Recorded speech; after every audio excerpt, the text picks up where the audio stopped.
Um, Call to order? Here. Here. Here. All right. Pledge of Allegiance. Let's see, who haven't we picked on for a while? How about this young man here? Would you like to lead us in the Pledge of Allegiance? Terrific.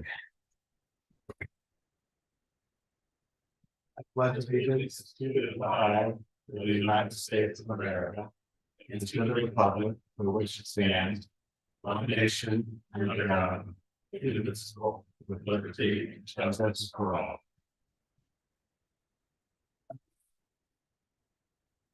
I appreciate that. Thank you. Okay, just a little matter of housekeeping. Usually we ask anybody who's going to speak, if you haven't already signed in the back, to please do so.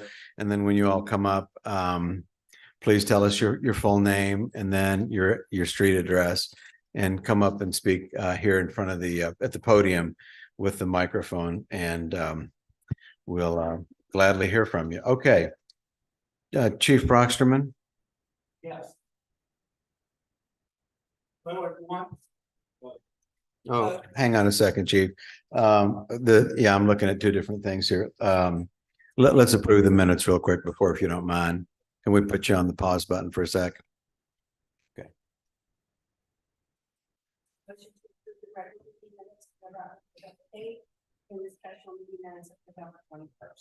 So moved. Second. Roll call. Yes. Mr. Kelly. Yes. Mr. Campbell. Yes. All right. Chief.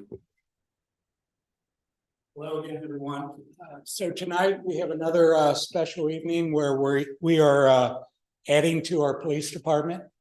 Today we have Mr. Adam Rolfe, who will be joining our police department. Adam is 31 years old. He has 9 years of law enforcement experience, previously serving with police departments in Batavia and Williamsburg. He worked as a police officer at the Ohio Veterans Home and most recently served with the Mount Orab Police Department. Adam grew up in Brown County. He currently lives in Mount Orab with his wife, Paige, who's here today, and his two children, Huntley, who is 7, and Madeline, who's 4. Adam's mom is here, Rita, as well. And Adam and Paige are expecting their 3rd child.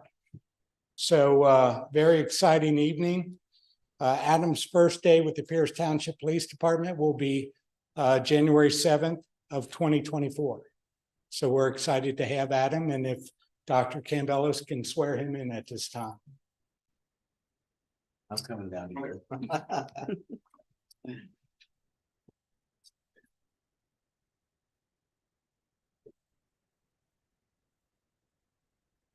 Okay, this is where we do it. All right, so basically, we have.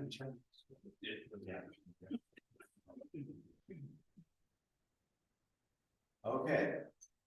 I, Adam Rolfe. Do solemnly swear or affirm. That I will support the Constitution. And laws of the United States of America. The Constitution and laws. Of the state of Ohio. And laws and ordinances. Of the political subdivision. To which I am appointed. And to the best of my ability. Will discharge the duties of this office. Congratulations. Thank you, sir. And welcome.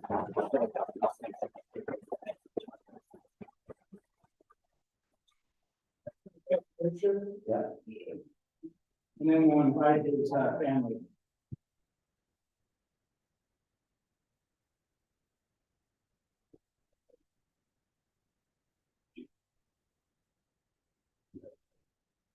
Congratulations. Oh, I haven't had anything.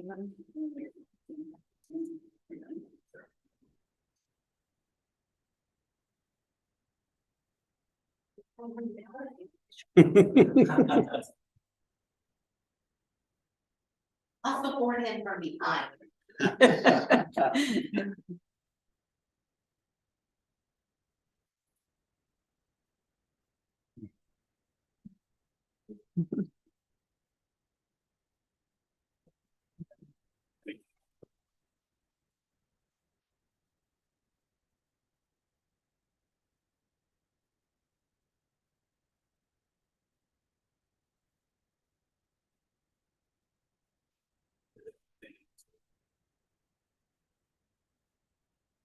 Okay, we sure are proud to have Mr. Rolfe aboard. When Chief gets, well, here, tell you what, Chief's doing a little bit of work out there. So Chief Wright, would you mind going ahead and giving your report? Absolutely.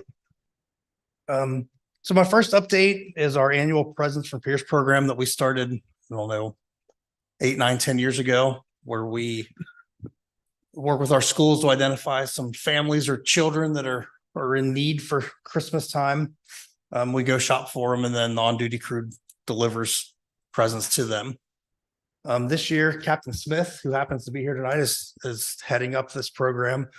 And instead of just going to the same businesses that we always seem to hit up for events going on in the township, we did a post out on the township Facebook page with a flyer for the program, anybody that wanted to participate. So I'm happy to report that due to the tremendous support of the community we have, we've raised over $6,000 to support the program this year. That's great. I know Captain Smith has put a ton of work into doing it. So definitely some businesses, a lot of residents, individuals, neighborhoods that have come together and dropped off money for us. So we tremendously appreciate the support. The next thing is our full-time firefighter vacancy for firefighter paramedic. We didn't have any applicants last time it was posted, so we have reposted that position, much like most other departments in the whole tri-state region. I'm also happy to report that we have received an additional $500 donation, $5,000 donation to the department just for miscellaneous uses for Mr. Robert Thole. If you do remember, this is the gentleman that's previously donated about $13,000 to us over the last year or so. So we greatly appreciate that support. In the past, with his generosity, helped us get a skid unit for the UTV, sonar for our boat, and some other projects, rope equipment and stuff for the department. So those dollars help tremendously.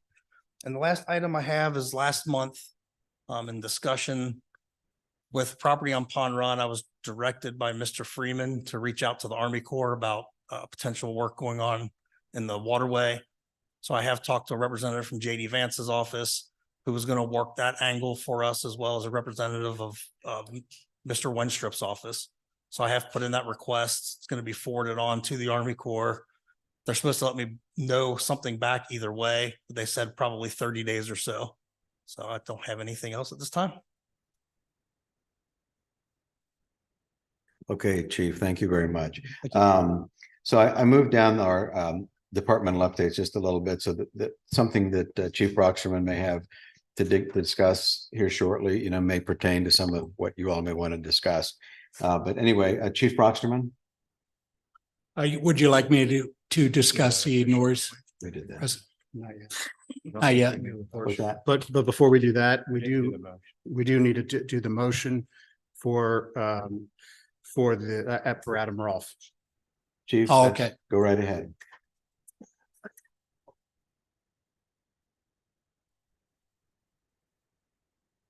I request a motion to approve the appointment of Mr. Adam Rolfe to the full-time sworn position of police officer effective January 7th, 2024 at step 4 of the current labor agreement, which is $40.95 hourly.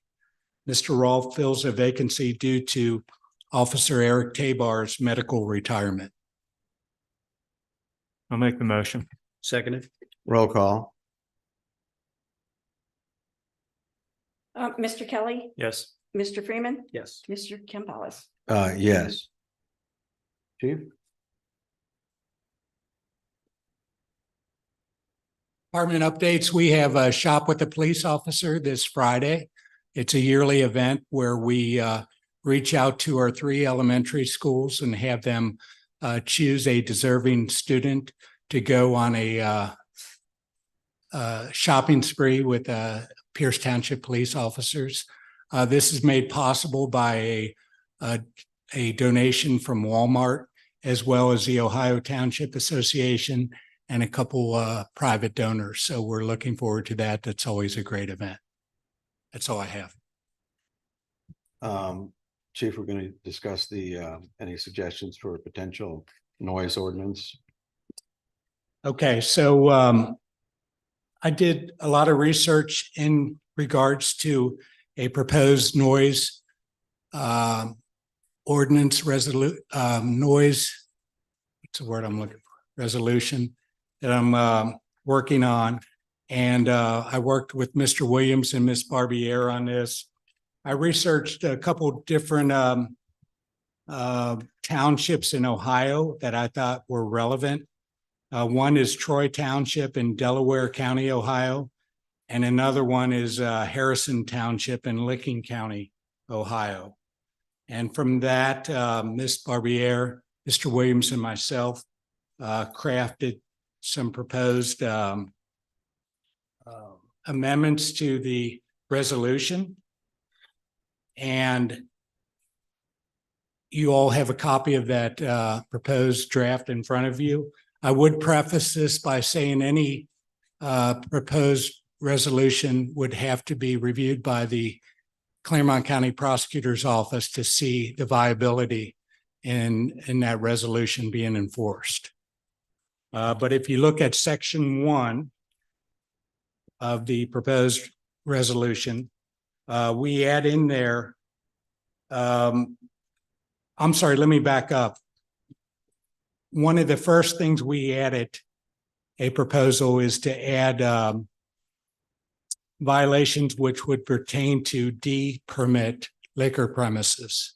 That if we have a violation of loud noise in regards to a liquor premise, that we can enforce that pertaining to this resolution. Then if we go into section 1, we talk about unreasonably loud, disturbing, or unnecessary noise that is created, that a person of ordinary sensibilities who is not a resident of the property from which the noise or sound emanates and is plainly audible at a distance of 200 feet or more from the source of the unreasonable noise or loud sound. So that's one of the major changes to the resolution. Then in section C, we talk about what some of the provisions of this regulation shall not apply to the following. An emission or noise or sound made by a horn or other warning device. Number 2, any law enforcement motor vehicle or any public safety vehicle that has audible sirens. Number 3, the emission of any noise for the purpose of alerting persons to the existence of any emergency or the performance of any emergency work. 4, relates to school-related programs if conducted between the hours of 6 a.m. and 12 midnight. 5 is noise resulting from infrequent gatherings at a residential property, including but not limited to gatherings for purposes of a graduation, wedding, or other type of party. Such gatherings are not habitual in nature. 6, noise resulting from civic and neighborhood events that are authorized by the trustees. And 7, agricultural activities. So in letter D, we talk about nothing in this resolution prohibits noise produced by construction, repairs, or the maintenance of houses or other private construction activities. E, this is a major change. It shall be prima facie violation if this unnecessary noise is occurring between the hours of 12 midnight and 6 a.m. of the same day when the sound is plainly audible at a distance of 200 feet or more from the source of the noise or sound. F, violations of any of these, any part of this resolution shall be consistent with the enforcement that we currently do. In other words, this would be a citation and not a physical arrest of the violator. And then G relates to that D permit again, involving liquor permits, where if a noise is causing or about to cause substantial and material harm, the law enforcement officer may issue an order that the premises cease and desist from the activity violating this resolution. So again, these proposals are, I believe, well thought out. They were discussed between our legal liaison, Ms. Barbier, and the township administrator. And if we move forward with this, I can have it reviewed by the Claremont County Prosecutor's Office.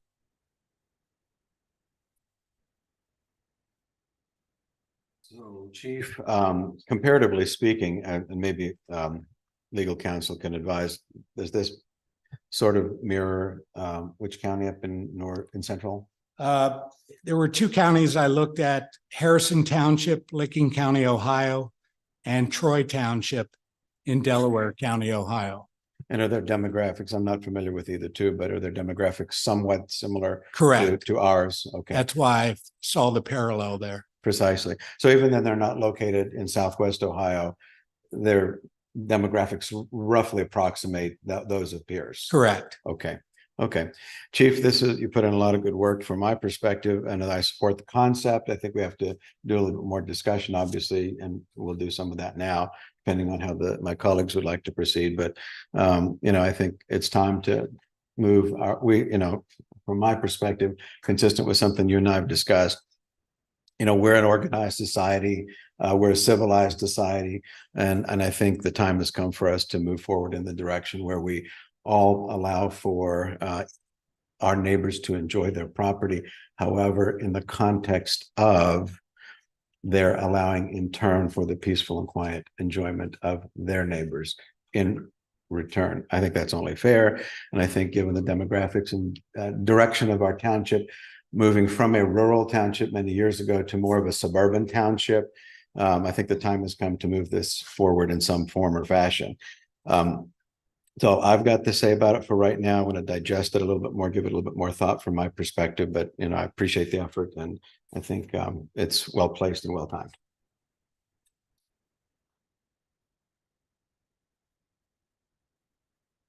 Any other discussion or questions for the chief? Anything you'd like to add, council? Well, I would just add that the locations that the chief looked at were similarly not home rule townships. So that was kind of a priority portion of our consideration here. And as the chief mentioned, if the township elects to kind of move forward on these terms, it would be something that we would first run through the prosecutor's office, because they would be the kind of the enforcement vehicle of this. And we want to be sure that they're willing to actually enforce it, right? So that would be just part of the consideration. So we're not, I don't believe, seeking tonight any kind of motion to approve. We're just kind of presenting it for board consideration and then further kind of review before we finalize it. Okay. Gentlemen, anything? We move the public presentation part down a little bit, so if you don't mind, okay. If it's about this.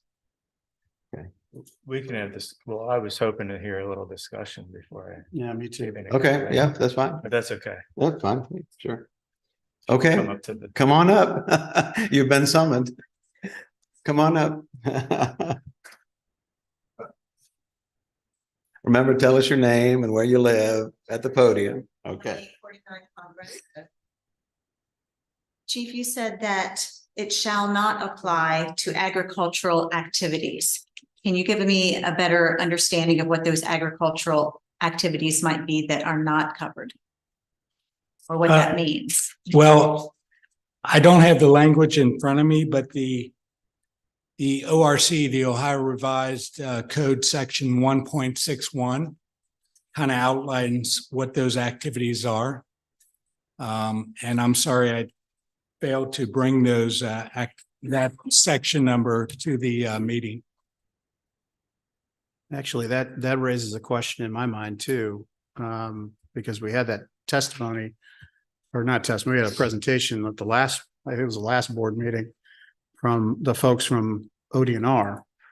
And we're putting on here, which I think is a reasonable time, 6 o'clock, 12 p.m. to, but the state law would supersede anything that we do, correct? Yes. So if the state says that I can shoot coyotes at 5:30 in the morning, would that not supersede what we have here? Well, I think and the resolution talks about unreasonable noise. It's not- So the occasional gunfire from people that are hunting is one thing. The constant barrage of gunfire would be something different. So I pulled up the statute. I hope this is accurate. There's no reference in here that I can see to gunfire.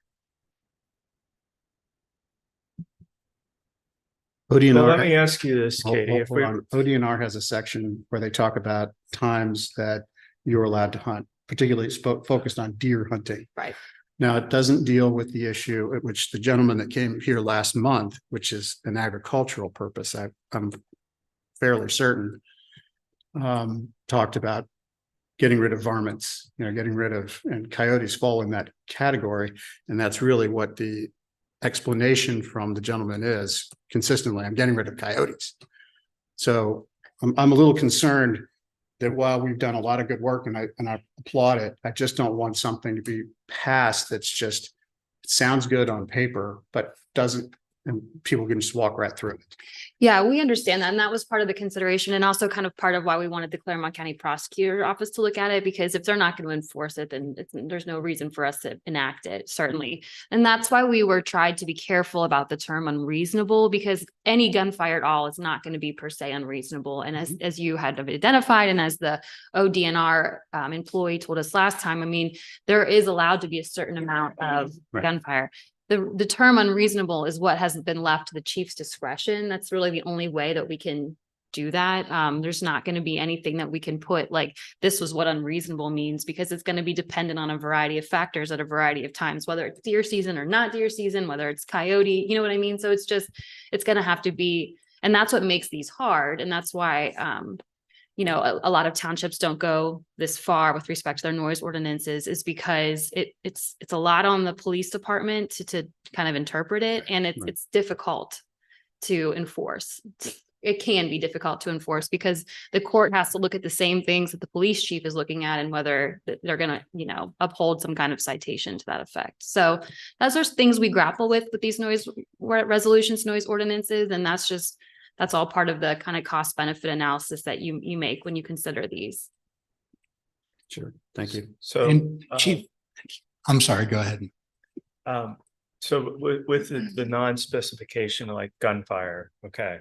But let's just say like these 12 to 6 parameters are sort of arbitrary. I mean, we could move those around, right? And we're just kind of coming up with the 12 to 6, but let's just say we came up with a, I don't know, let's just say no unreasonable noise, and let's just assume that gunfire might be unreasonable because it's really loud, between like 5 and 5 or something like that.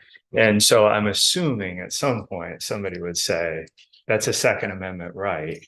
And full transparency, I am sort of a Second Amendment kind of guy. I do like firearms, and I think the right to hold them is an integral part of our country and our rights as citizens within the United States. And I want to ensure that we're not pursuing something parochially based off a certain situation and we're taking everything into account. So what I'm trying to say is that if generally in the township a noise ordinance would be beneficial and many people within the township would see it so, then I would be very supportive of something like that.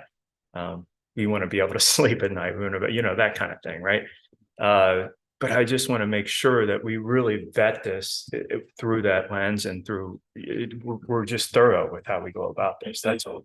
That's kind of why I'm bringing up this discussion. It's not to, push back necessarily on anything particular, but.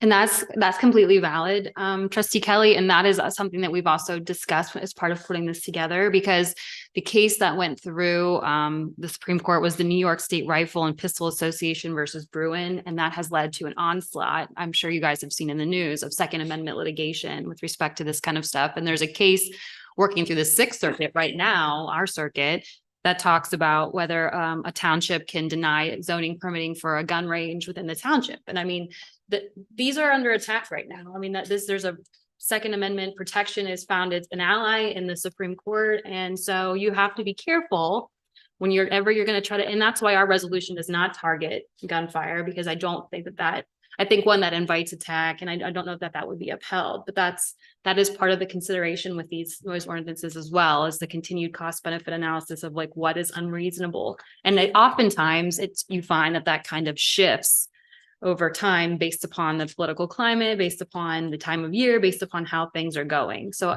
those are all valid concerns and all part of the consideration we put into this ordinance. But what about the gray area? I mean, to your point, I know you didn't use the word guns when you went through E, but it is, I mean, the net effect is that if you cannot fire a gun, you cannot fire a gun. Does that create a gray area that leaves us liable?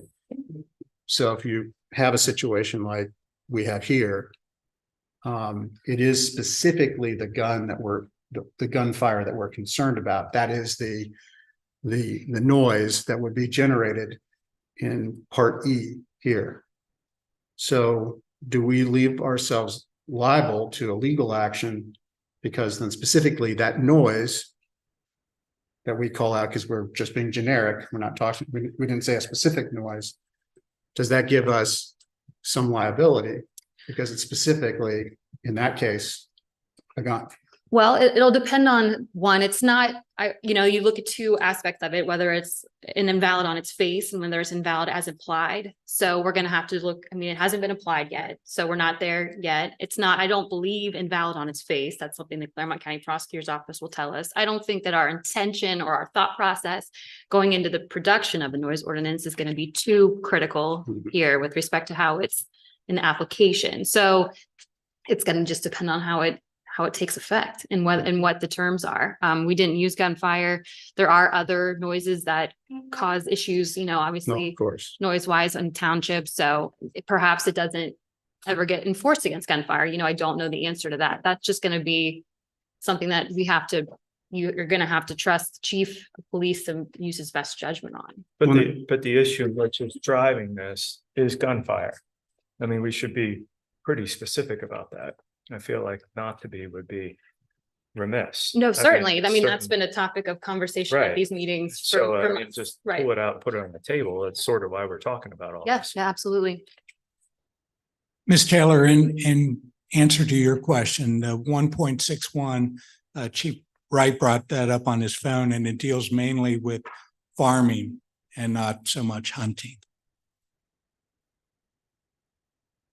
but again, with the gray area, if I'm protecting my hogs from coyotes, which I don't think that happens, but can I then loophole it and say it's an agricultural purpose? Oh yeah, the law loves loopholes. I mean, you're going to get that anyway. Yeah, I've met that. Yeah.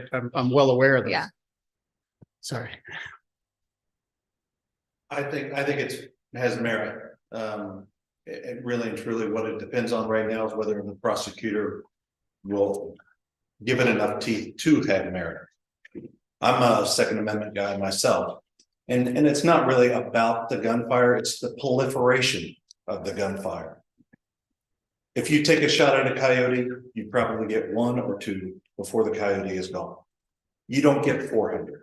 Understand? And between 12 and 6 a.m., if we got 400, I would expect the noise ordinance then to take care of that. Because you're not coyote hunting at that point. You're just aggravating your neighbors. Fair? Fair, but just to kind of, and I definitely appreciate your comment. Thank you very much. But just how do you parse that out? Like what threshold? Now we're in subjective category realm and we sort of have a noise ordinance that could potentially restrict a Second Amendment right and your ability to fire a gun. And it's based off, and I totally agree with what you're saying. Everything, I've done some research since the last meeting. And people don't hunt coyotes. I've never done that before. I've never hunted a coyote, but people don't hunt them with 50 shots or 30 shots. They hunt them with 1 or 2. Right. And if you miss once, you may get a second shot if you're lucky. Yeah. So I totally agree with what you're saying, but how are we to put legislation forth that doesn't blanket and restrict and cause other problems for other law-abiding citizens that we're not foreseeing? So, if I want to fire a gun, at what hours, and are we specifically restricting gunfire? And if a law-abiding citizen wants to fire a gun at a certain time or whatever, it can be kind of, if you leave it subjective to, well, that's annoying. What's annoying? Well, I agree with what you're saying. That's just my thought process. I'm not laying down a specific opinion at the moment. I'm just kind of having a discussion. I would love your thought on that, but I just don't want to box things in too much, Okay. I like knives as well. I could have a knife and I could go up to somebody and I could cut them and I could say, well, I didn't try and take your life, but I still cut them. Is that not an annoyance enough to call the police and say, this guy just cut me? Well, that's assault battery, but. That would be a separate set of law. Okay. No, I agree, My but point there's a definitive point where you come in contact with another person. The definitive point here for noise is difficult, and then the other, some of No, it comes. It's not difficult. Well, Well, some you of it can't comes- sleep at night. Well, I understand. Believe me, I understand, and I remember your comment at the last meeting about, if it was in your neighborhood. In my neighborhood, I've had 4 people murdered at an apartment complex with a stone's throw of my 5 and 7-year-old. Oh, fair. So I think we can shut the door on that. But I would like to also get the chief's opinion on your ability to enforce that as well. Okay, so a guy is firing a gun in the middle of the night. It's dark out. It's a fully automatic weapon. We have a noise ordinance complaint. We need your officers to go check that out. And we have to trudge up on it because he's probably not by the street doing it. He's up somewhere in the interior part of his property. And so I have thought about it. I've looked into it a lot. I have no real dog in this fight necessarily, other than to try to help you guys solve this problem, but also be prudent with how we go about it. Well, I think your point is well taken, and I think we shift to some degree, again, with the loopholes in the law. You shift from some degree from Second Amendment to First Amendment in this particular circumstance, and you shift to Potter Stewart's definition of something else, which is I'll know it when I see it. And so this rule, because that's all it is for us, it's a rule, does create that conundrum, doesn't it? It creates I'll know it when I see it kind of situation. Now, 400 shots is I see it. And so I think that would be covered here. But where I'm coming from is I want to make sure that if we're going to do something, that we do 2 things. One, we make sure that it covers every eventuality that we may see in our township. So it would be the same of, Pond Run, 10-mile road, and or country club or whatever road, whatever other part of the township. So it has to be consistent across all bounds. I think this does that. I think the prosecutor's office kicking the tires makes me feel a little bit more comfortable about that. If we're specific about the questions that we're asking, making sure that we're not going too far. We're not overbroad in our prosecution of these things. And then, as I recall, just when someone is found guilty of this, we're not talking about sleeping in jail or getting a night in jail. This is an ordinance, so therefore it's a ticket. So it's a financial issue, but it's not we're not sending them to Orient for 2 weeks. So there's, so to me, I think that the issue of Second Amendment is important and we need to weigh that out, but I think we also need to weigh out, how do you define it when you roll up on it? Right, there are a couple issues related Thank to you. this specific area. We are talking, Pond Run is in a valley, right? So there's a lot of echoing. I think we would all admit when there is gunfire, determining where that gunfire is occurring at. And I think that's fair to say. In regards to how do we enforce that, we're certainly not going to go into the wooded area to determine who's pulling the trigger because it could be multiple people. However, this resolution says that no person shall make, continue, cause to be made, suffer, allow, or permit. So conceivably, you could go after the property owner as a point of the violation. But you don't necessarily, the police officer doesn't have to be on scene to do that. They could do that 3 days or, 24 hours later. Well, no, they would have to, they should be on the scene to Observe. hear the noise and determine that it's, it could be heard from 200 feet or more away, right, from the source. So I think it's important for us to go there. However, we're not going to go into the wooded area. Right. That Right. makes sense. Thank So- you. Thank you for clarifying. So what about this precludes, after we've had this discussion, let's just say coming out the other end of this, we go ahead and this gets approved. And we all have our discussion about, hey, this is unreasonable noise, right? And another board and another police chief come in and decide we're going to come after a coyote hunter for 2 shots or 3 shots. There's nothing in here that precludes them from doing so. So this opens the door. That's just what I'm saying. Generally speaking, that's sort of the issue with the overstep you can have with a legislative body like ours. And you end up restricting things that allow other people down the road to take advantage of it and to restrict people's Second Amendment rights. And I want to be careful that we don't do that. as a Sure, board. but it would be up to the court to decide. The officer would decide in his opinion, his or her opinion, is the noise unreasonable? And then ultimately it's up to the judge to decide if that's the case. But the citation could be issued, the person could have to deal with all that, they could have to go in before a judge, all this stuff. Certainly. But there's nothing in here, though, that precludes the use of a gun. There's nothing in here that specifically singles out gunfire, although we know that that's what we're talking about. But I would refer, Nick, I would also refer you to number 5, where it says noise resulting from infrequent gatherings at a residential property, including but not limited to gatherings for purposes of a graduation, wedding, or family party, assuming the noise is reasonable and such gatherings are not habitual in nature. Well, tell me what that means, to one person, a pin drop might be offensive, to another person, 5-piece band might not be. So, I mean, it's a balancing act. And unfortunately, I think you're right. I think you ticket the person or you do whatever the ordinance allows us to do. And then you would have to have a court. Yeah, but even before these proposed amendments, the ordinance itself, the resolution has always been somewhat subjective on what unreasonable is. Right. Right. But then doesn't that also carry forward to, if you pull me over for going too fast or driving recklessly, what's your definition of driving recklessly? The police officer sees it and reports that I went in and out of the lane like I was doing a slalom down a ski slope.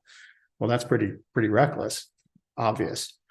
But it does come down to the judgment of the officer in that case as well. This is like we're arguing this in front of the Supreme Court. Well, I mean, It's kind that's of fun. Yeah, that's pretty true of all, right? Enforcement, that's what the police are charged with doing. And the only really other way to kind of make an ordinance less subjective is to add decibel meters and decibels and all that kind of stuff. And we don't have decibel readers here at the town. Oh. Sorry, cannot see you guys. Whoa, you made it worse. We don't have those here. And so that hasn't been part of our consideration, but that is some ways to that townships do enforce these. And it is a way to kind of take all subjective discretion out of the factor, because if you get a certain decibel, you get a ticket. Mhm. No, I think there's still work to be done here. And that's all. I want to try to make sure that we kick the tires on this and get as much gray out of it as we can. So I'm very comfortable with sending it over to the prosecutor's office for review and comment. Yes, sir.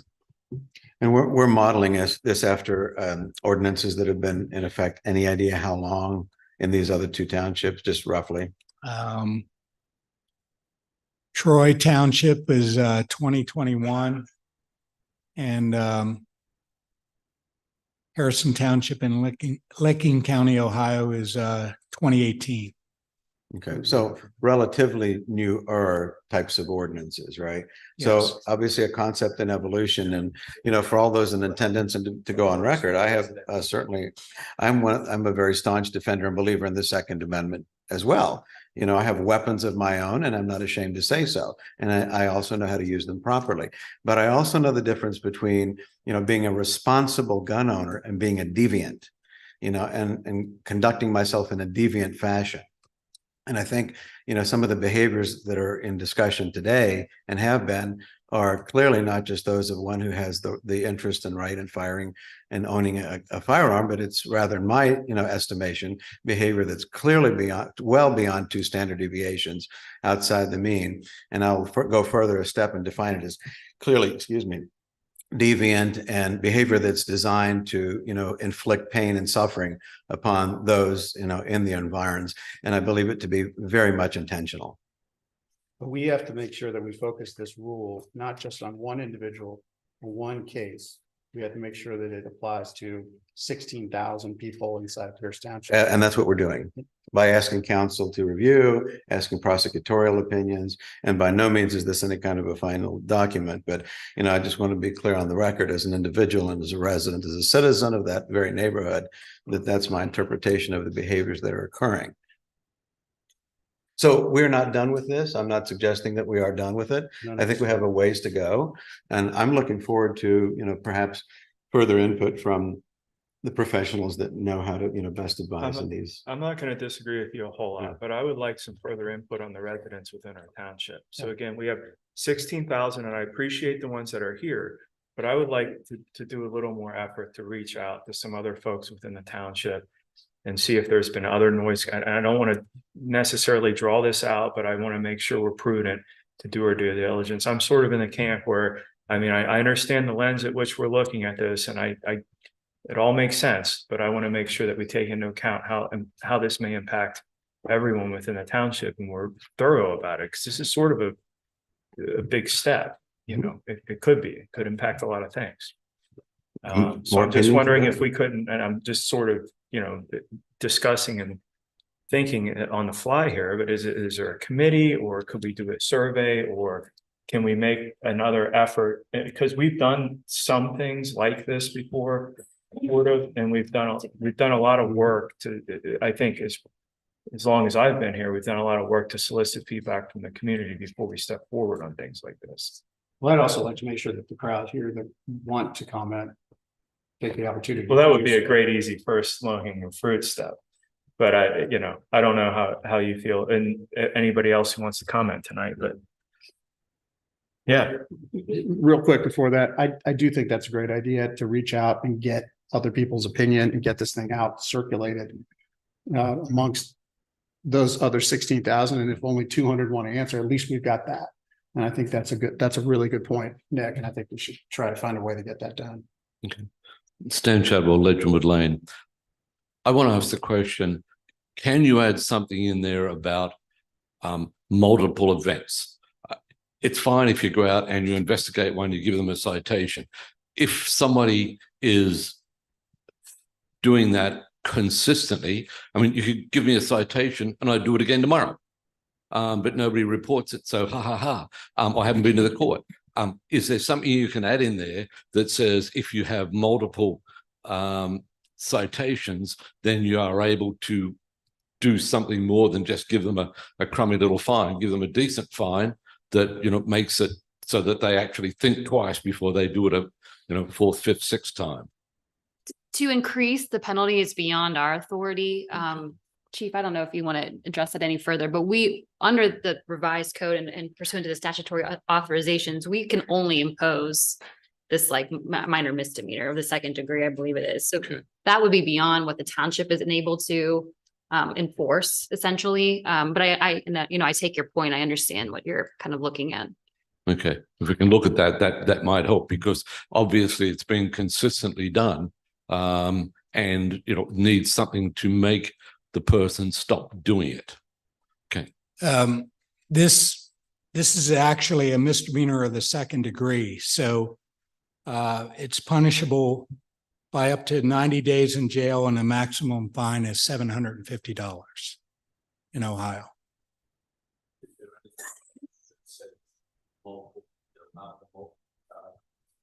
There's no second and third offense that increases the penalty.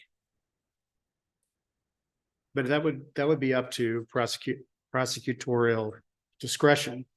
Because if it's a multiple offender, the prosecutor's office will be the one dealing with this because it's a misdemeanor. So it'd be the prosecutor's office. So if you did have a multiple offender, then the prosecutor could go from $750 fine to what was the maximum amount? 90 days. So that the prosecutor could use their discretion to up that. Sure. It's just not within the scope of the township's authority under this resolution. Yes, sir.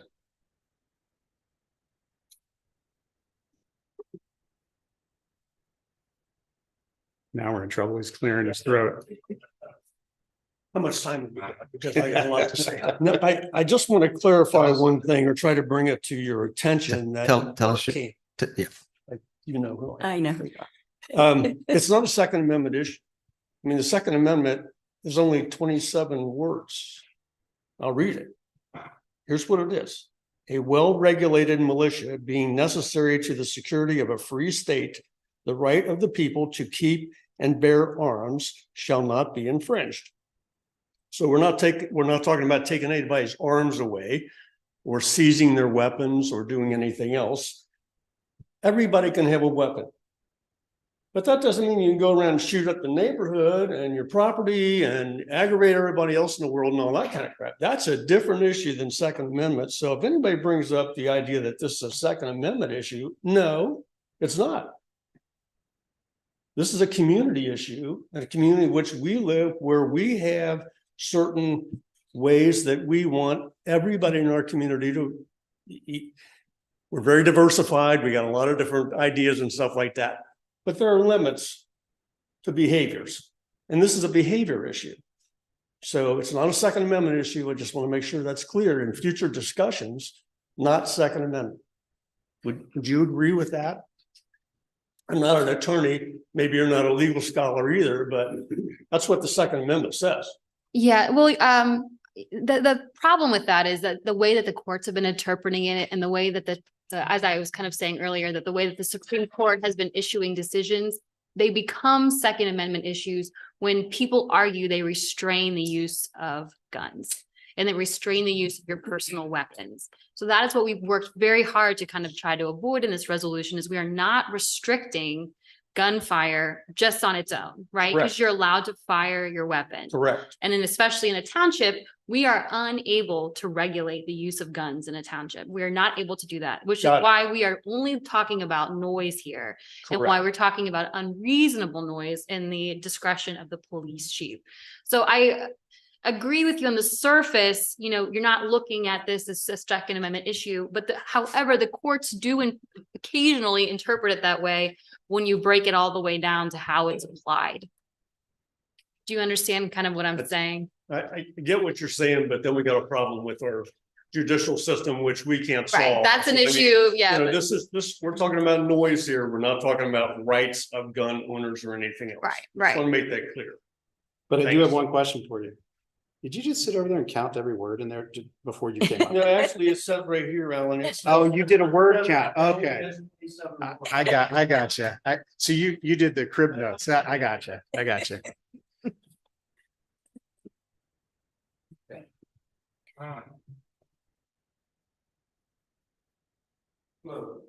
My name's Steve Rutter. I live at 3050 Mill Road. My concern is about the noise ordinance. I have cattle. And at times when it comes to weaning the cows, the mothers and the calves will fall for 24 hours for 4 to 5 days. Do I have a concern there? No. I'll be The good there. agricultural exemption that is specifically provided for, it's 1.61 of the revised code, and it talks about farming, agricultural use, and specifically livestock. So that would be an exemption from the noise ordinance. Okay, thank you. No, I do have a problem because I've got 2 kids and they're very loud. So that I have a problem. So my kids. Step right up. 2 adolescent dogs, that one we got. That's right. So that's defined in actually in the statute. So that is not considered, something we're considering as part of this ordinance. Yeah. 1 point, we say 1.61. 1.61. Okay, so you're good. Anyone else on this topic? Anyone up here? Okay. Chief, anything else from your perspective No, sir. on this or anything else? All right, good. But So- Chief, thanks for doing this work and legal counsel as well. Please, Yeah. keep watching those loopholes. So what's the next step? So we're going to discuss it further, I guess. I need to read this. This is the final draft that you sent out, I think today, Chief. Was it today or was this the one that was sent out today? Yes. Okay, so I didn't have a chance to read the final of today, but I want to read it, review it. And to your point, I think you made an interesting suggestion that we somehow poll residents and see how they feel. And I'm interested in learning ideas on how to best do that. If that's a Survey Monkey thing, where we send that to our listserv, something we put on our website. But I think that's actually a very good idea. And I think we should do that. I'm interested. I think I know what I think I have a good feeling on what that's going to look like, given the demographics of our township, but I think it's a good exercise to do. And I think we have the infrastructure with which to do that with relative ease and generally low cost. So, I would look to crafting some kind of, appropriate verbiage on how that kind of a question is posed to the public. And this perhaps may be something so that we don't phrase it incorrectly. You may be able to advise us, but I think we should do that. Sure, I think that's a good idea. And I'd like to digest that information, and setting up a committee, would be with perhaps one of the trustees and key staff in order to, look at the results of that poll. And again, review the final draft that we've got before us would probably be the next best steps, in my opinion. We are a member of Survey Monkey. We are, okay. So that's relatively easy to trigger that, right? No pun intended, but okay. Good, I like that, yeah. okay. But as part of the next step, are we not going to send this over to the prosecutor's office yet? I think we should. I think we should, I yeah. see no reason why we couldn't do them simultaneously. I just want to make sure that we have that one component. I feel better about making sure we get our finger on the pulse with everybody. That's a great idea. And I think we should, go ahead and ask the prosecutorial opinion on it too. But this was a fine piece of work. I mean, both of you put in a lot of effort into this. And I think it's time. So, okay. Anything else, Chief, from your side of things, report wise? Okay, good deal. Service, streets, cemetery. As far as, we don't have a whole lot going on right now with just kind of gearing up for snow and that kind of thing. But we did present an idea to the Parks Committee about doing an event over at Shank Park. The service department would put it on. It's called Touch a Truck. We would invite several different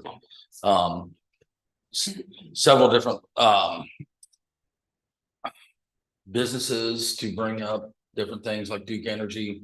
They can kind of go over with kids and that on electrical safety and then how their trucks work and how all that kind of plays. And we were going to reach out to like Valley Asphalt and Barrett and that, and bring a paver and all that kind of stuff. And it would be something we would do in like September.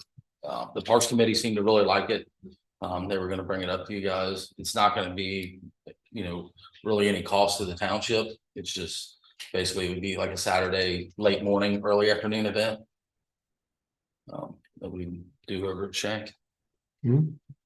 Doug Painter, he's kind of heading it. It was his idea. He's been talking about it for a few years now. And I gave him the green light to do so, to pursue it. So I think the kids would love it. I think it'd be a good thing. Yeah, So, even as big kids would love it. yeah, Yeah, great, John. Anything else?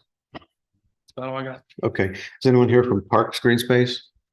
Mr. Christie could not be here this evening, Okay, but we did have a very nice event on Thursday. At the Christmas tree library as well as the parade. Felt like we had a really good event. okay. Mr. McCarthy?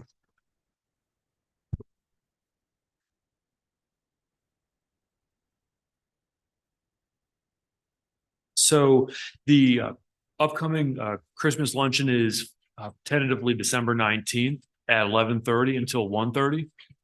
It'll be hosted at the Stonehouse Restaurant. So of course, everyone's invited. We took an initial head count, but after this meeting tomorrow, we will send out an invitation as well, just as a reminder to let everyone know. And we also have 3 upcoming vacancies on the Board of Zoning Appeals, 2 alternate positions and 1 regular. So we'll advertise that over the coming month and we'll have candidates for you next month as well. Great. That's all I have. Okay. I have an item later on the agenda as well regarding the Jenny Lind connector, which was it's a conceptual trail that would connect Sedona Ridge to the former downtown Amelia area, like the library and so forth. We were awarded $15,000 in technical assistance funds through the county's Appalachian Grant Program, which is a 100% grant for us to do the survey and design work for that particular trail. And then, of course, go on and submit for further grant funding for potential construction if we so desire as well. But I'll have a motion on the agenda later pertaining to that item. Okay, sounds good. All right. Mr. Williams, you're up. Yes, sir, Mr. Chairman, just have one thing tonight from administration. We've been working closely with our colleagues at Batavia Township. As you know, we jointly own properties that from the former village area. And one of those properties is the Morse House, which is a historic home that's on Oak Street, Jenny Lind. It's about 175 years old. At one time, it was picked up and relocated to its current location from the corner of 125 and Oak Street. It's probably one of the oldest structures that we have in at least the Amelia area of Pierce Township. And we've been in a lot of conversations with Batavia Township about potentially selling that so that it could be renovated. We've been very fortunate and we had a potential buyer approach the township. I mean, familiar with the house, it's in very, very poor shape at this point. But this potential buyer specializes in renovating old properties. And the discussions we've had with the Batavia Township is if potentially the board could declare, both boards of trustees could declare that to be of no longer use for government purposes, which I can assure you that it has no government purpose at this point, and then negotiate a sale of that property to someone that would come in and renovate the structure and bring it back to a usable condition, be it either as a single family residential or potentially as a small commercial type of business. And so what we'll have at the December 22nd meeting is a full resolution for the board to consider that would declare this property to no longer be of any public benefit, and then authorizing the township administrator as well as legal counsel and fiscal officer to move forward with a negotiated sale of that property. So that we can move forward. We would also ask then the Batavia Township trustees to do the same, to declare it also of no longer use so we can move forward. So that the resolution will be in front of you at the December 22nd meeting, unless there's any objections tonight to us moving forward with it. We think it's a great win because I think we were all really concerned about that property has been neglected for a long period of time. And it's getting in pretty rough shape. I think for all the staff that's been through there, they can say that. So the fact that we can save a 175-year-old building is really significant at this point. And the value is, we did an appraisal on it, and the value is very low on it. So, Mr. Williams, and it sounds like there's some preliminary agreement on the Batavia side as far as just discussing this one property for the current purposes of dispensing with the Morse House there. This is not, I guess, dependent on our agreeing on the disposition of the other properties in any way, right? No, I think that they've had an opportunity to think through this potential property and decided that it could be separated from other properties that we continue to jointly own. And that those could be part of another negotiation down the road to try to split them. Okay. Interesting. Thank you. Was there anything else, Mr. Williams? That's all. Okay, so I moved the departmental updates up a little bit so that you guys could hear what Chief Brocksterman had to say about the proposed nuisance ordinance. So anyway, I guess you guys have already sort of done that, but nevertheless, we'll just go on now and offer the floor up to anyone who would like to come up and address the board relative to any topic.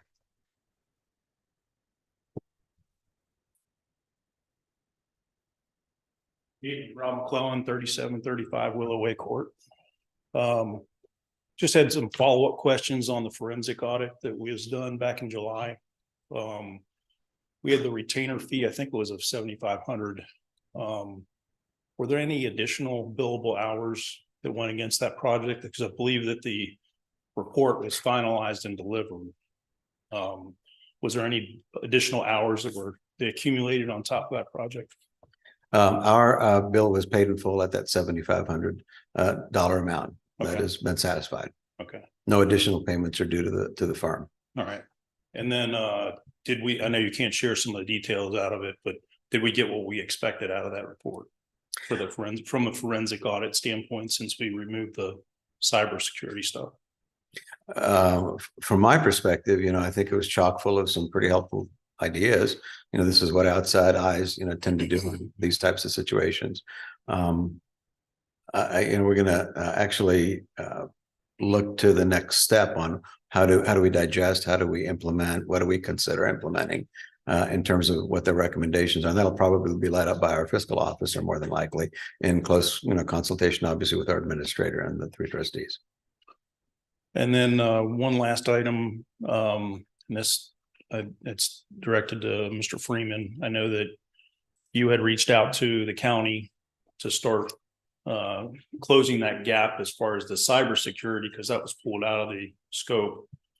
Have you had any additional conversations with the county as far as looking at and broadening? We were actually pointed more to the state, and I think Chief Brocksterman, he participated in a seminar, Tuesday? Last Tuesday on cybersecurity and things that the state of Ohio plans on doing. And there's also, Mr. Williams just left. We've also joined a group that deals with cybersecurity, so that the state of Ohio will be helping us to craft future thoughts on how we move forward with cybersecurity. That was that piece that you talked about in your email, how we had to join a consortium of.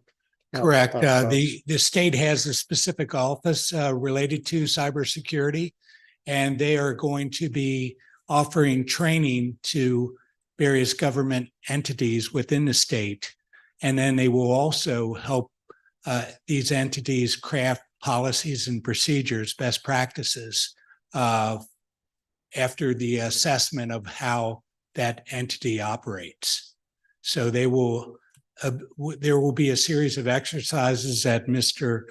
Williams will participate in, and the state office will get an idea of where there are any weaknesses in our processes, and then they will offer suggestions on improving those processes. And that's going to be a huge step forward for us, because while we talked about the cost of cybersecurity, as $25,000, that's all going to be free from the state of Ohio.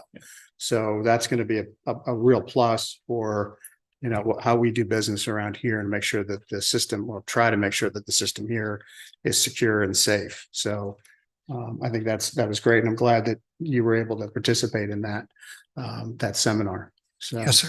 I appreciate the two of you spearheading that and pushing that forward. That was where my real concern was, which was the more broader spectrum of, you know, protecting the information here at the township. Right, and this program begins in February of 24, so it's fastly approaching.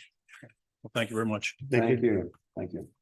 Absolutely outstanding work on that, Chief, by the way. Appreciate that.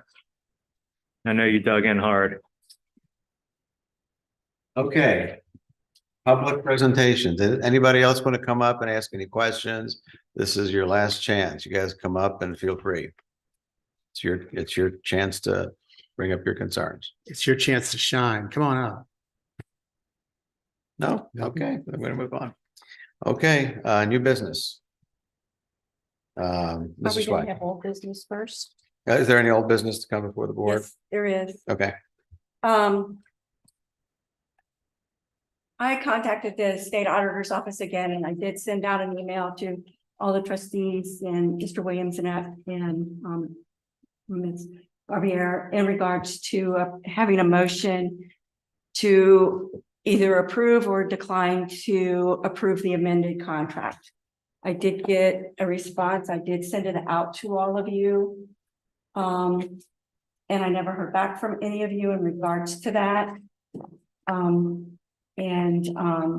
only one person that I did hear from was Mr. Freeman. And I think it should come from either you, Mr. Campbellis, or Mr. Kelly in regards to this. What do you specifically need? I need a motion to approve the amendments to the Huber-Flagel contract. Because if it's not approved by the board, it's going to hit my audit anyway, and it's going to show that there are weaknesses in non-compliance that we may be issuing a recommendation of citation to the township. So I didn't respond because I thought that issue had already been addressed. So I had nothing further to add. I don't have anything further to add.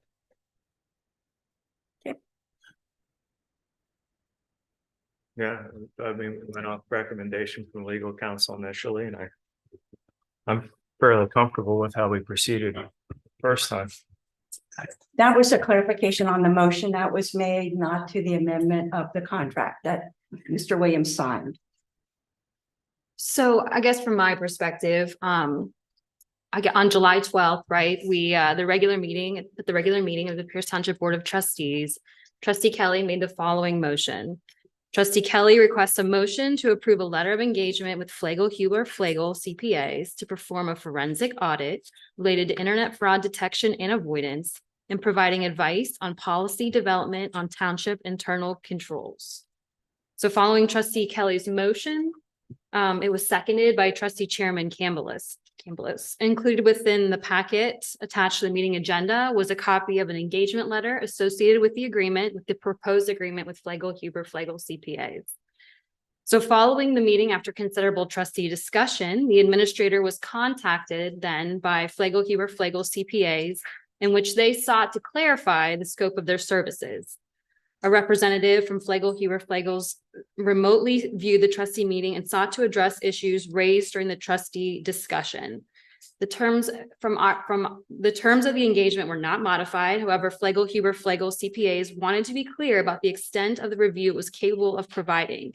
Pursuant to the authorization from the July 12th motion, an engagement letter was signed that was substantially similar to the agreement that was presented in the packet. So I have offered the opinion as the law director that from a legal perspective, the agreement was signed, was valid, was within the authority of the administrator, and no further action is necessary. However, if the township trustees would like to take a second vote with respect to the clarified terms, that is certainly within the purview of the board. And that's what I would. you know, the state, we've already talked to the state, and they're gonna give us on the audit. What's the harm in the second amendment to approve the first amendment and get them all these things? What's the harm? If that's to me, my opinion is just that it's not legally necessary. I guess the harm would be that you're potentially going back to revisit a contract that has already been performed. However, I mean, that is not my decision. That is the decision of the trustees. So I'm just. It's not revisit the contract. It's just to take a vote to approve, you know, the contract to get it off the books, okay? Come up here, Mark. Trying to be consistent.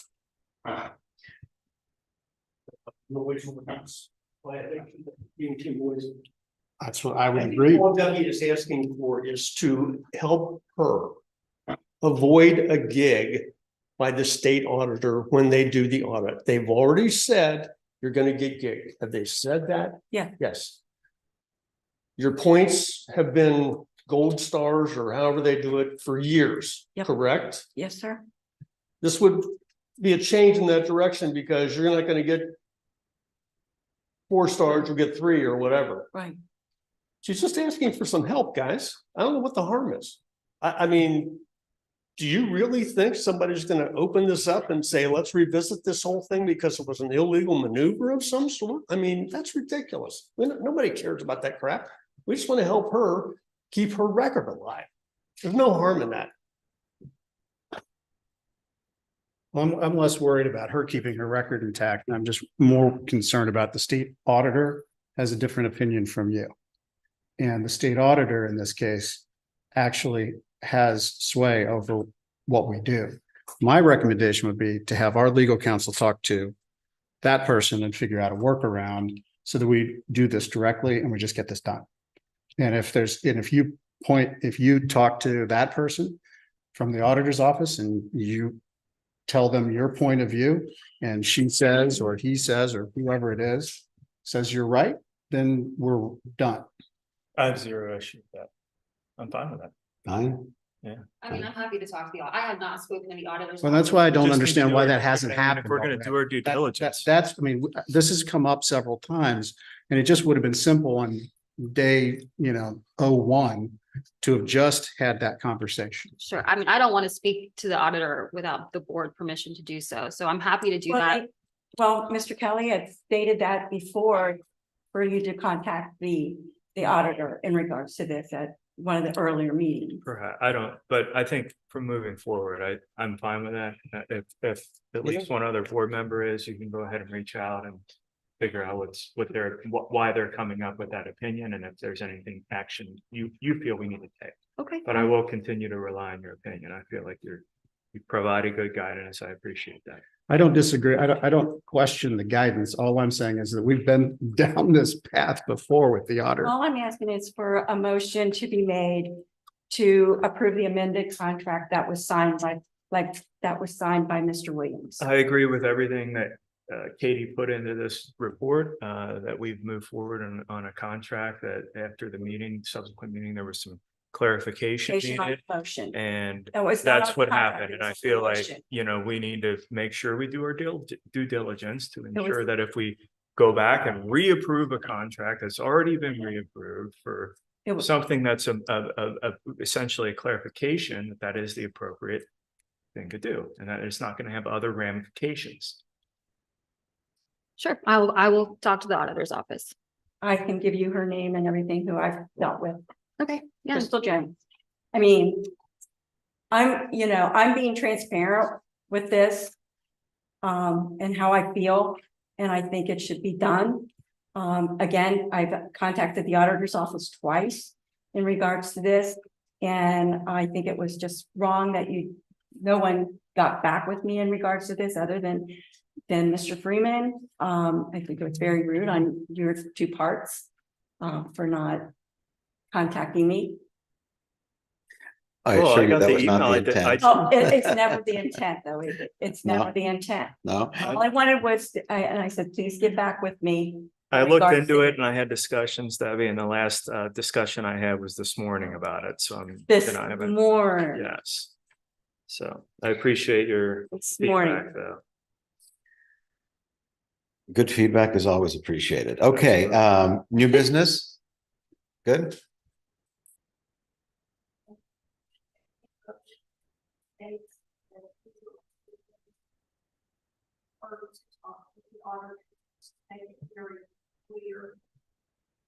Is that necessary? It's not necessary to do a motion to direct me to contact the auditor's office, but if you, there's no harm in doing that if that's how you'd like to proceed. My bent would be to keep it simple. I don't know that there's a reason not to discuss, or is there a prohibition, somewhere in the law that does not allow you to discuss without our issuing a formal motion? I don't believe so. Okay, I didn't think so. I think Yeah. that's just a discussion between lawyers. So I don't see. I don't care either way, to be honest with you. You guys do this all the time without having motions from, you're the boards you rep or with whom you work, I would think, right? I don't think it really matters. I'll make the motion to direct the law director. I always like that. Mhm.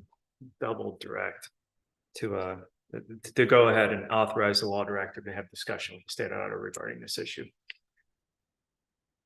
Can I second the motion? If so, I will second the motion. Yes. All right, it's official. I haven't done roll call yet. Roll call. Of course. Mr. Kelly, Yes. Mr. Yes, Campbell, yes. Mr. Freeman. Yes. Okay, now new business. I request a motion for approval of the payment of the bills for the month of September. That's wrong. Month of November in the amount of $734 to $35.17. So moved. Second. Roll call. Mr. Freeman, Yes. Mr. Kelly, Yes. Mr. Campbell. Yes. I request a motion for approval of the payment of payroll for the month of November in the amount of $453,541.60. Copied and paste, right? So moved. Second. Roll call. Mr. Freeman, Yes. Mr. Kelly, Yes. Mr. Campbell. Yes. I request a motion to approve the payment to the Ohio Public Works Commission, Bradbury Road Improvement Phase 1, loan in the amount of $5,381.27. So moved. Second. Roll call. Mr. Freeman. Yes. Mr. Kelly, Yes. Mr. Campbell. Yes. I request a motion to approve the payment of the Ohio Bureau of Workers' Compensation in the amount of $53,277 for the year 2024. This I'll is make the due to motion. December 21st. Seconded. Excuse me, roll call. Mr. Kelly, Yes. Mr. Freeman. Yes. Mr. Campbell. Yes. I request a motion to approve resolution 2023-038, amending resolution 22-008 and 2019-003 that establish a credit card policy for Pierce Township. We're adding 2 new card holders to this. We're adding Mike Castile from the service department and also Norm from the Parks Department, Norm Darnell. And we increased the fee or the amount on the credit card for Assistant Deputy Fire Chief to $3,500 for Mike Masterson. So moved. Seconded. Roll call. Mr. Kelly, Yes. Mr. Freeman. Yes. And Mr. Campbell. Yes. And I have one more that's not on the agenda. It is regards to the water bill for the H&M survey in the amount of $705.80. But Batavia Township went ahead and paid this water bill. And it was brought to my attention that why it was paid is because the person who had H&M survey in the back passed away. And so they won't be able to, so that's why Batavia went ahead and paid it. I need to refund them my 65%. Wow. I'm sorry to hear that. Yeah. So moved. Second. Okay, a roll call. Mr. Freeman. Yes. Mr. Kelly Yes. and Mr. Campbell. Yes. All I got. All right, Mr. Williams, you're up again. Administrator Williams requests a motion to authorize the township administrator to sign the sales contract and any other related documents to effectuate the purchase of property from St. Bernadette Parish on Jenny Lynn Road. This was the NRAC grant. The motion would further authorize the fiscal officer to pay all costs for the purchase agreed to within the sales contract, including any due diligence investigations, which would likely just be a title search on it. I spoke with our legal counsel, and she thinks that that's a wise thing that we do before we purchase the property. If you recall, September of 2022, you approved and authorized the township administrator to do all the grant, sign all the documents for the grant, but we also now need the authorization to move forward with the sales contract. I'll make the motion. Seconded. Roll call. Mr. Kelly, Yes. Mr. Freeman. Yes. Mr. Campbell. Yes. Mr. Williams. Administrator Williams requests a motion to authorize a purchase order in the amount of $8,058 to the alarm and security, to our alarm and security door security vendor, Sonatrol, for additional access control, and purchase order in the amount of, to be determined, either $3,112 or $7,362 or $7,521, and we'll discuss that, for installation of 3M window safety film from Solar 10 Incorporated. As you all are aware, we did a recent security sort of check of the building, and Chief Brockstrom and I and Chief Wright all kind of looked at that together, as well as Mr. McCarthy. And we really determined, and a lot of this had to do with, looking at a number of other facilities as part of our facility analysis. We noticed in all those that we went to that there were, at this day and time, better security controls than what we have in our building currently. So what we're recommending here is that we make some enhancements to some of our doors in terms of access into those areas that we don't have currently. And then also in some of the glassed areas, this window film is kind of a safety film. It makes it nearly impossible for someone to break or shatter the glass. I think I've sent those YouTube videos to the board where people are taking crowbars and baseball bats. And also it provides some deflection of bullets if someone was to shoot through there. The reason why with the solar tent, which is a 3M product, they're the only supplier in this region. That's the way that they've set that up. So unfortunately, it's a sole supplier in this area. But the reason it's different is if we went with a base amount on this, it would be simply protecting the glass and windows into the administrative office wing, as well as the fire department administrative offices. That's the $3,112. And strong recommendation from Police Chief Brockstrom.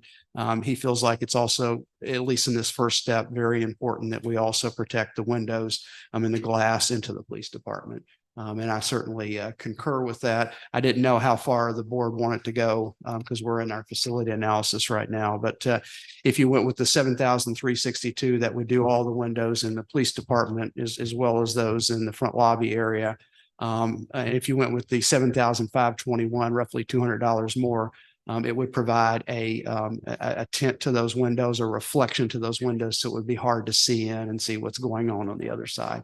It seems to me, for the small amount of difference, if you do want to go ahead with the step to protect the police department windows, that we would go with the $7,521. And again, that would do administrative offices, and would also do the it would also do those interior to the administration and fire. And that's our recommendation. I guess it's intuitive, if we're going to protect part of the building and part of, some of our employees, that we, put forth the effort to extend that to all. Well, this wouldn't be all. Or the majority. We still have other windows. We have a lot of windows in this building. So to do everything would be about $17,000. Oh my. And so we're trying to, my thought process is to take baby steps on this. And then as we get through the facility analysis and the discussions of the board starting next year, then we could decide if we want to go ahead and armor the rest of the area or not. But this is a good first step.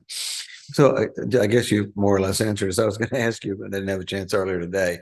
This is not something we can put out to bid. There's no one else locally that can do this. No, this particular safety film is the Cadillac, as I understand.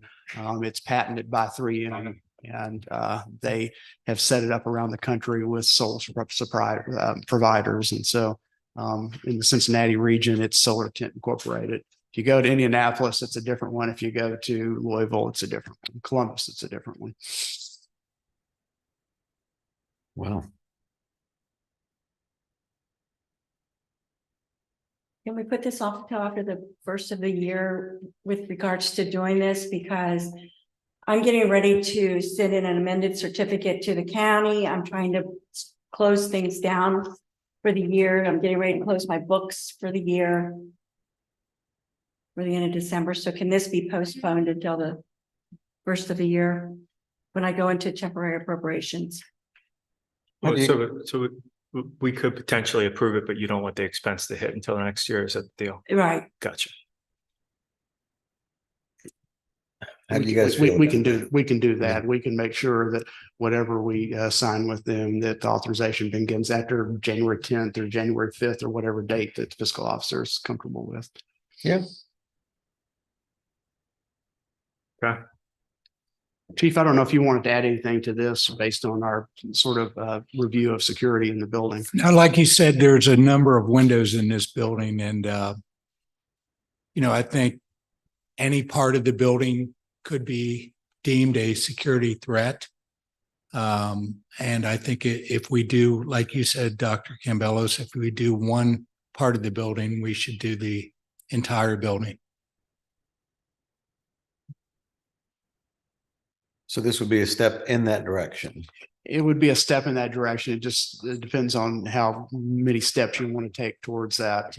It's difficult because we do have the facility analysis. We don't know exactly what that's going to be, but with my discussion with Mr. Kelly this afternoon when he quizzed, he said, how long, if we went on a fast track on something with our facilities, how quickly could that take place? And I said, with new construction, likely it's going to be 2.5 to 3 years at the soonest that we could really move forward with this, because it's going to take a good while to, particularly if we go into a design build sort of situation, it's probably 12 to 14 months. And that's after you make a decision. And that's after we look at what our financials are and how it's going to relate to what we can afford to do. So it's going to be a little while down the road. I just think in the interim, we have an obligation to ensure that people are protected to some extent. This isn't foolproof, to be sure. This is, if somebody fires a gun at a window, it just doesn't shatter and they walk through it. It's difficult. It makes it difficult. It slows them down. That's correct. And I concur with you, as all three of you know, that when I contacted you after we did the analysis of our safety, I do feel like that we have a responsibility to our staff to make sure they're protected. And this day and time, people walk into places all the time with weapons and with malintent. These are the times in which we live. So I'm supportive of this. And again, to satisfy the concerns that Debbie raised, agree with how we set up the payment of that. Do we have to change the motion or to allow for that? I think she's asking that it just be tabled. Or can you approve it and then we won't actually have them start until after the first of the year, say after January 5th? That means the billing would not come in until likely February. So we could at least engage or enter into the contract, I guess is what I'm saying in so many words. That's correct. Okay. I'm curious, although, I understand all the necessary fail safes to protect the staff, but in your mind, where's the money coming from? I think it's going to come from, we can either do it from all the general fund, or you can take it from each one of the individual departments that are, getting the protection, whether it's police or fire or whether it's general fund. It would probably come primarily from general fund. And I'd look to our fiscal officer on that as how she feels like it's best to allocate those costs. I mean, I don't know how we would have to break that down percentage wise. Third. I mean, well, we know exactly, if you look at the quote, we know exactly how much it is for police and how much it is for, because he separated it out, how much is fire and how much is administration. So that's very easy. They can bill it that way if we prefer to have it done that way. We would almost have to have it done that way, because I think as far as when we're looking at the general fund, that's a slippery slope, as you know, and we've got another motion coming up here in a minute to discuss hiring an employee. So it starts to stack up, and it's something that we need to be mindful of. I don't want to make this sound like I'm not interested in the safety of the employees. I don't want that to be, the message carried away, but I would like to know where this specifically is getting paid for out of.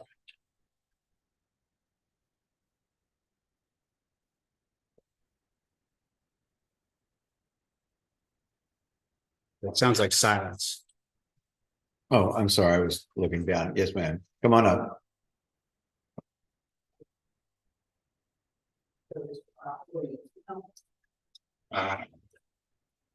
Schedule Ledgewood Lane, with all this going on, and it is, I think in this day and age, it's a prerequisite.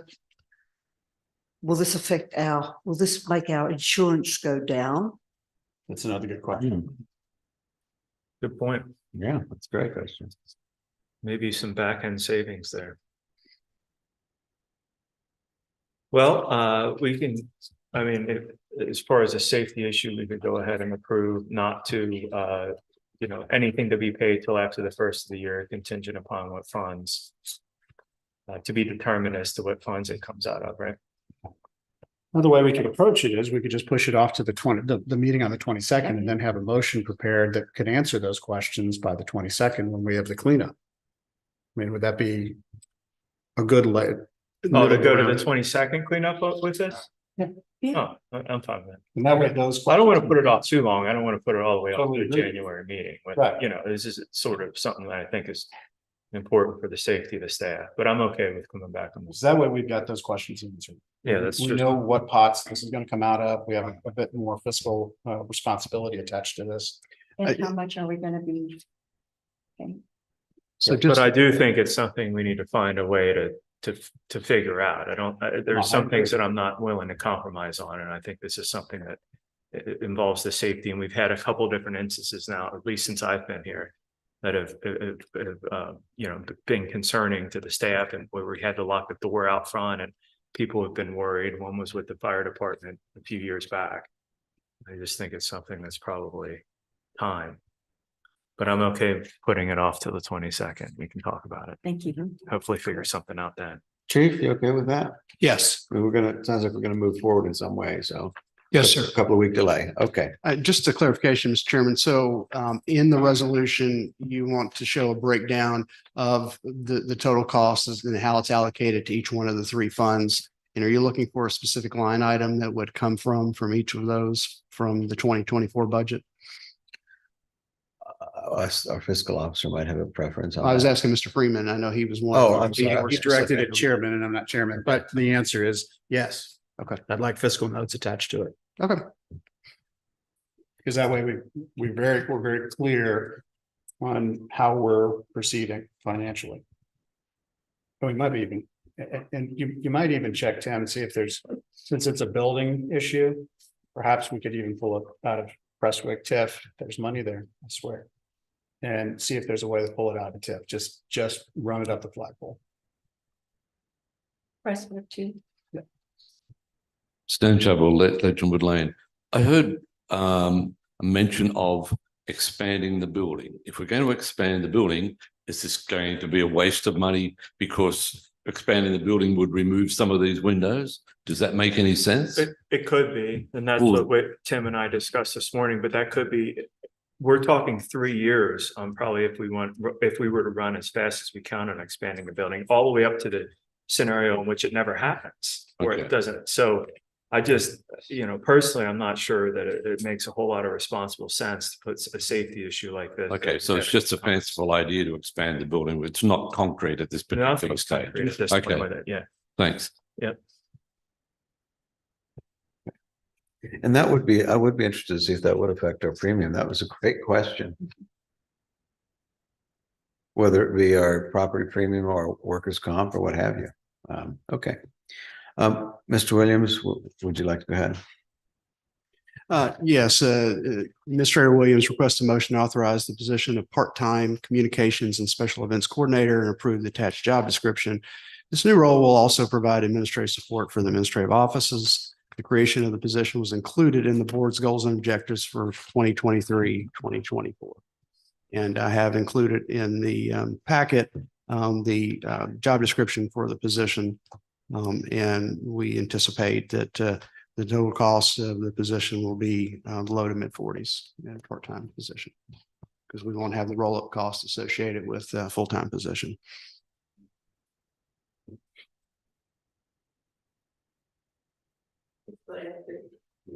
He's back. This is administrative assistant. We had an administrative assistant. And she's got waffled out to the service department. Why are we replacing her when she could already be back here where she'd been for X number of years? That doesn't make any sense to me. Well, there are a few things, surrounding that topic that we can't discuss because they're sensitive personnel issues. So I don't know how far I feel comfortable saying a whole lot more about the specifics of that situation, but I can say that our front office needs help. We have, for instance, our administrator doing things that are,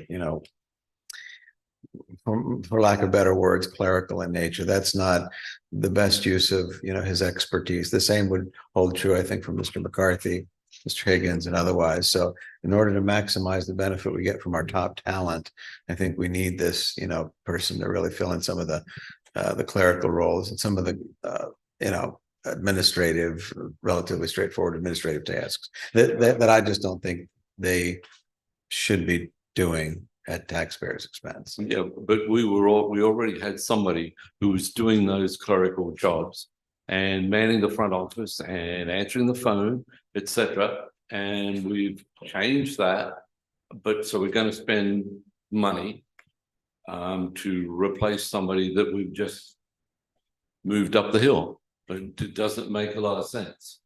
If you're trying to manage your money correctly, sorry. Oh, yeah. Okay, if you're trying to manage your money, then it sounds duplicative. Well taken. Mr. Kohler, would you like to? Well, I can tell you, in regards to the person, she had too many hats to wear. And she was overloaded with multiple things. So the need was there beforehand. It's just. I would actually second that. The need was there. It's sort of like a growing business. I mean, more people come to the township, more requests. You've got the village of Amelia coming online. There's just a lot more consistently to be done. The amount of sanitary stuff was there, and then maintaining all of that was getting hard to do all everybody else's stuff as well. So the secretary wants to do on.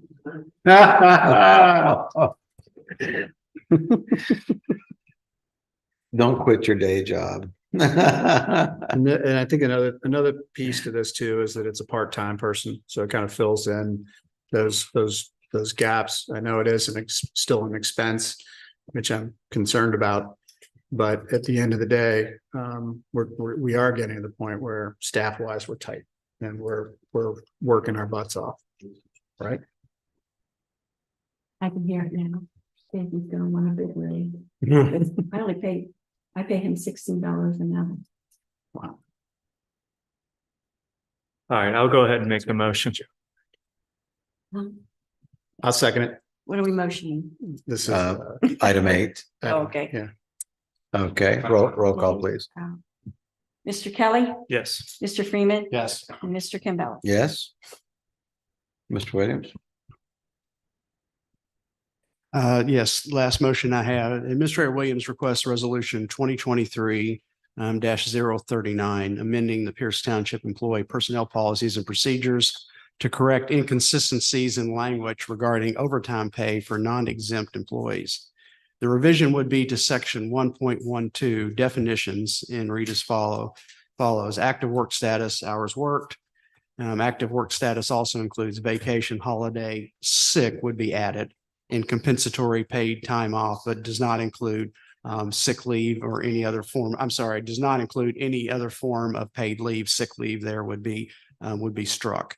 So what we found unintentionally is that when we updated the personnel policies last year, that there were two sections as it relates to how we treat the paying of overtime when someone has sick leave during that pay period. The decision was made last fall that if an employee had a sick day or a couple of sick days earlier in the week, and then they had to be called out later in the week, that they would still get their pay in overtime on an overtime basis.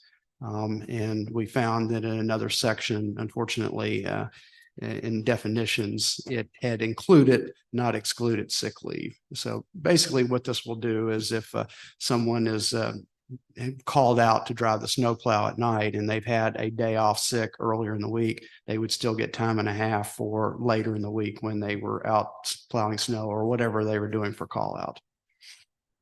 So the other end of this, you're gonna hate me, John, is that you're feeling, you're in crunch time and it's snowing out and I call off sick, but then I come in when it's not snowing and I still get overtime.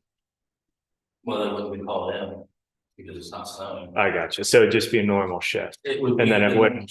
And some of it comes down to, they might be off that day because their child is sick and they can't send them to their babysitter or daycare, so on and so forth. But then they're able bodied to come in, force delivery. Well, before it was, It provides more of an incentive, right? They didn't have to answer their phone. Right, it provides more of an incentive. Yeah. I understand now you put it that way. I didn't. That's kind of an odd thing, so I didn't get that. Okay. I'll make the motion. Seconded. Roll call.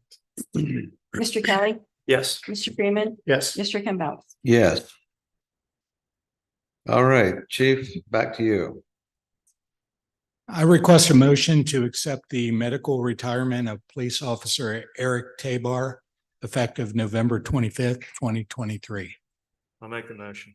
Seconded. Roll call. Mr. Kelly, Yes. Mr. Freeman, Yes. Mr. Campbell. Yes. Chief. I request a motion to purchase a 2024 white Chevrolet Tahoe police pursuit vehicle from Ganley Chevrolet in Aurora, Ohio for $52,160. The delivery of this vehicle is expected sometime in the next several months and keeps the department on pace with its 6-year capital project to replace one patrol vehicle per year. So moved. Second. Roll call. Mr. Freeman, Yes. Mr. Kelly, Yes. Mr. Campbell. Yes.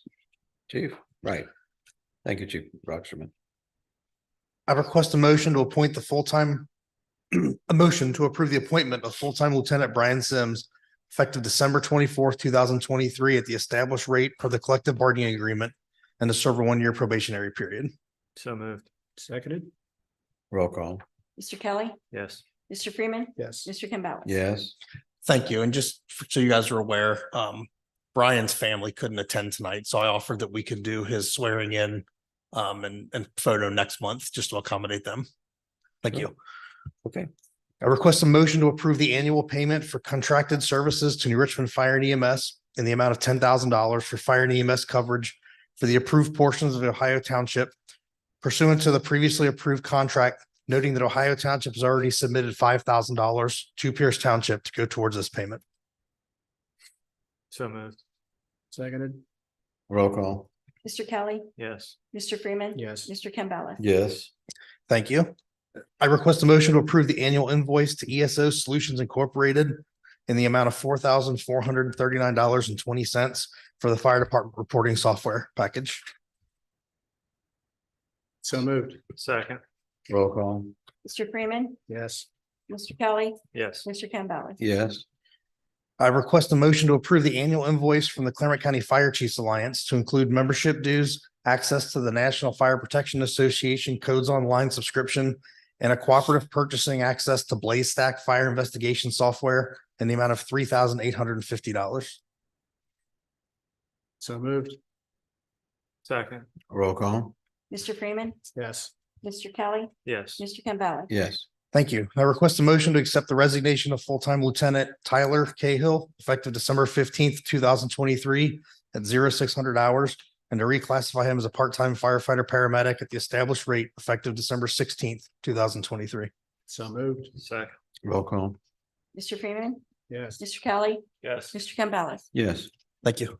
All right. Thank you, Chief. Mr. McCarthy.